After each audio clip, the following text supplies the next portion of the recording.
ఆనాడు వెంకటరెడ్డి గారు కొట్లాడి తెచ్చిన ఎస్ఎల్బీసీ 30 కిలోమీటర్లు ఉమ్మడి రాష్ట్రంలో టన్నెల్ దొవ్వితే 10 కిలోమీటర్లు సంవత్సరానికి 1 కిలోమీటర్ దొవ్వుంటే కూడా ఎస్ఎల్బీసీ పూర్తి అయ్యుండేది. 3,60,000 ఎకరాలకు గ్రావిటీ ద్వారా నీళ్లు వచ్చేది. ప్రతి సంవత్సరం 500-600 కోట్ల రూపాయలు లిఫ్టుల కరెంటులకు పైసలు మిగిలేది.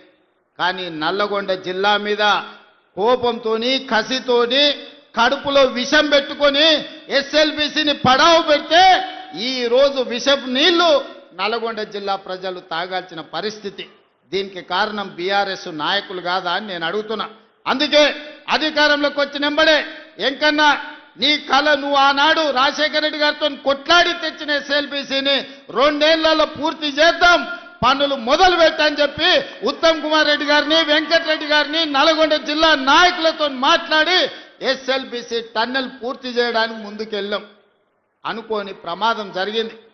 10 ఏళ్ళు పని ఆగిపోవడంతో పనులు చేస్తుంటే ప్రమాదం జరిగి 8 మంది చచ్చిపోయారు. ఏడైనా ఒక మనిషి చచ్చిపోతే ఇంత బాధపడతాం, ఇన్ని కన్నీళ్లు పెట్టుకుంటాం, ఆ కుటుంబాన్ని ఆదుకోవడానికి ప్రయత్నం చేస్తాం. అంతెందుకు ఒక కాకి చచ్చిపోతే 10 కాకులు దాన్ని చుట్టూతో చేరి సానుభూతి తెలుపుతాయి.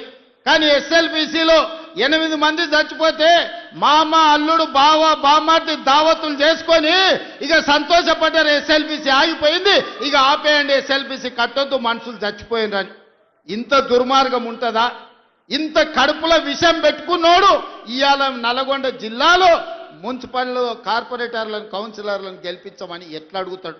నల్గొండ మీద విషం చిమ్ముతున్న బీఆర్ఎస్ వాళ్ళకు, ఎస్ఎల్బీసీ కట్టనోడికి, రేషన్ కార్డు ఇవ్వనోడికి, సన్న బియ్యం పంచనోడికి, ఆడబిడ్డలకు ఆర్టీసీలో ఉచిత ప్రయాణం ఇవ్వనోడికి ఇవాళ మిమ్మల్ని ఓటు అడిగే హక్కు ఉందా? మీరు ఒక్కసారి ఆలోచన చెయ్యండి. సిగ్గు లేకుండా వాళ్ళు వచ్చినా గంగిరెద్దులోలాక ఇంటి ముందుకు వచ్చినా కర్రు కాల్చి వాత పెట్టండి, సలాకి ఎర్రగా కాల్చి ఈపుల వాతలు పెట్టుర్రి. ఏమన్నా తెస్తే తీసుకోండి, ఏమన్నా ఇచ్చినా తీసుకోండి, కీసలలో లాగులాలు ఏమన్నా ఉంటే అది కూడా తీసుకోండి. మందిని ముంచిన సొమ్ము మస్తుగా ఉన్నది వాళ్ళ దగ్గర. ఒకనొక్కడు ఎకరాలలో ఫామ్ హౌజులు కట్టారు, పెద్ద పెద్ద బెంచ్ కార్లు కొన్నారు, గంజికి గతి లేని వాళ్ళు కూడా. అవన్నీ మనల్ని ముంచిన సొమ్మే, మందిని ముంచిన సొమ్మే.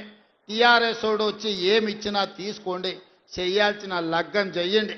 మన అసెంబ్లీ ఎన్నికల్లో ఎట్లయితే మిర్యాలగూడల 40-50 వేలతోని లక్ష్మారెడ్డిని గెలిపించారో, పార్లమెంట్ ఎన్నికల్లో రఘ్వీర్కి 5,60,000 ఓట్ల మెజారిటీ ఎట్లిచ్చిండ్రో ఇవాళ అదే విధంగా నల్గొండ జిల్లా ప్రజలు కాంగ్రెస్ పార్టీకి అండగా నిలబడండి. ఇవాళ మిత్రులారా, మనం అధికారంలోకి వచ్చిన ఈ 2 ఏళ్లలో 70,000 ప్రభుత్వ ఉద్యోగాలు ఇచ్చినాం, రైతు రుణమాఫీ చేసినాం, రైతు భరోసా కార్యక్రమాన్ని అమలు చేసినాం, 4.5 లక్షల పేదోళ్ళకి ఇందిరమ్మ ఇండ్లు ఇచ్చినాం. ఇవాళ ఆడబిడ్డలకు ఆర్టీసీలో బస్సే కాదు 1000 బస్సులు కొనిపించి బస్సులో ఉచితమే కాదు 1000 బస్సులకు యజమానులను ఇవాళ ఆడబిడ్డల్ని చేసినాం. ఇవాళ స్వయం సహాయక సంఘాలకు పెట్రోల్ బంకులు నడుపుకోవడానికి ఇవాళ ప్రతి జిల్లాలో పెట్రోల్ బంకులు ఇచ్చి 27,000 కోట్ల రూపాయలు సున్నా వడ్డీకి ఇవాళ ఆడబిడ్డలకు నగదు బ్యాంకులతో ఇప్పించినాం.